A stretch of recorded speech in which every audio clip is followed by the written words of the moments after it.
Hello बच्चों.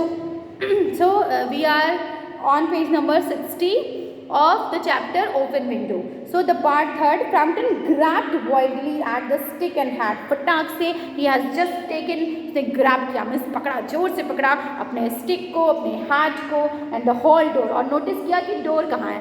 अभी तक तो वो notice कर रहा था where is the window, where is the, everyone was just talking about the window and there was no a single point of door. So आज उसने notice किया और अभी notice किया last part में कि where is the hall door. Hall door कहाँ है एंड द ग्रेवल ड्राइव. उसके बाद से खूब तेज से वो भागना शुरू करता है.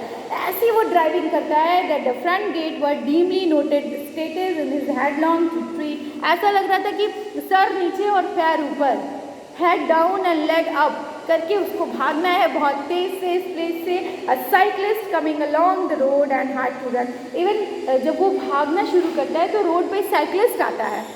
साइक्लिस्ट को लगता है कि mister Nuttall will make me accident, means mister Nuttall मेरा एक्सीडेंट कर देगा.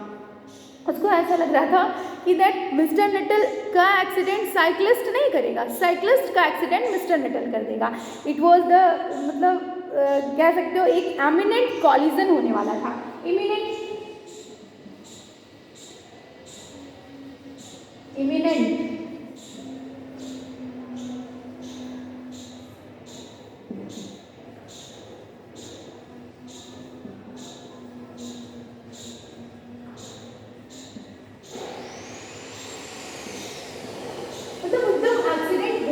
ऑलमोस्ट एकदम श्योर हो गया था कि इसका एक्सीडेंट होने ही वाला था.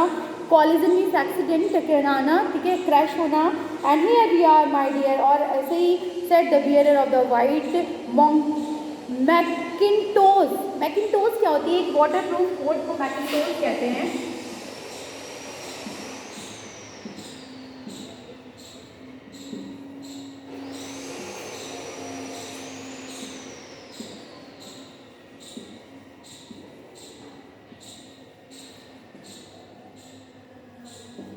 फाइनली कोई वाटर प्रूफ कोट लेके आ रहा था उसके सामने, विंडो से ही पता चला. And who was that who bolted out as we कम.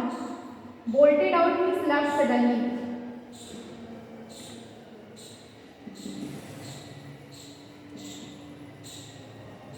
कौन था वो जो अचानक से यहाँ पे जल्दी से उठ के गया है जब हम लोग आए तो.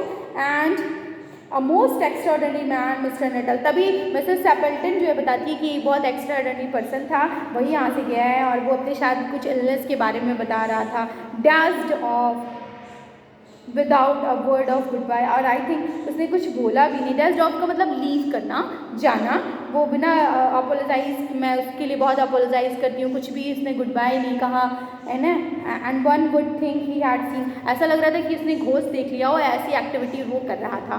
आई expect it was spaniel said the nice calmly. तभी नाइस ने मूड को चेंज किया, बोला वाओ स्पेनियल भी आया क्या, he told me he had horror. तभी एक्चुअली यहाँ पे वीरा ने फिर से एक स्टोरी क्रिएट की कि मे बी वो स्पेनियल को देख के भाग गया because he has the horror of dogs. उसको डॉग से बहुत डर लगता था. He was once haunted in a cemetery somewhere on the banks of the Ganges by a pack of dogs and had to spend night in newly dug grave with the creatures snarling, raining and foaming just above him even to make anyone lose his nerves. Finally इसको लगा कि एक बार उसने बताया कि ऐसा उसको कब से डर लगने लगा, डॉग से उसको कब से डर लगने लगा. एक बार वो सिमेट्री में था. सिमेट्री में जो ग्रेवयार्ड होती है, कब्रिस्तान, वहाँ पे डेड बॉडीज़ को हम डिग करके उसमें उसको कवर अप करते हैं. सो एक बार वो गया था वहाँ पे, डॉग्स ने उसको चेज कर लिया, उसका पीछा कर लिया. तभी से उसको बहुत हॉरर है और उसको अपने आप को बचाने के लिए डॉग से उसको एक न्यूली डग, एक नई डग थी ग्रेवयार्ड, उसमें नाइट उसको स्पेंड करनी पड़ी. और तब से उसका नर्वस सिस्टम बहुत ख़राब था एंड वहाँ से वो बहुत डरता था डॉग से. ये स्नॉर्लिंग, ग्रीनिंग, फोमिंग, ये सारी एक्टिविटीज़ हैं जो यूजुअली वहाँ पे जो वॉर्म्स करते हैं. तो क्योंकि डग था, it was made of soil, तो सॉइल में आपको पता है सारे कीड़े वड़े निकलते हैं, तो वो कैसे कैसे मूव कर रहे थे. ये सारी उनकी मूविंग और एक्टिविटीज़ दी हुई हैं. Romance at short notice was her specially, means थोड़े थोड़े टाइम में भी वो कुछ रोमांस का मतलब एंटरटेनमेंट करने की हैबिट वीरा की थी. That's it, the chapter has been done today. Okay, we'll continue. Definitely all the word meaning, not word meaning, because enough word meaning we have done. Tomorrow onwards we will complete all the question answers. Okay, till then take revision. If you have any confusion in this chapter, so you may ask in your comment box. Till then, take care. Goodbye.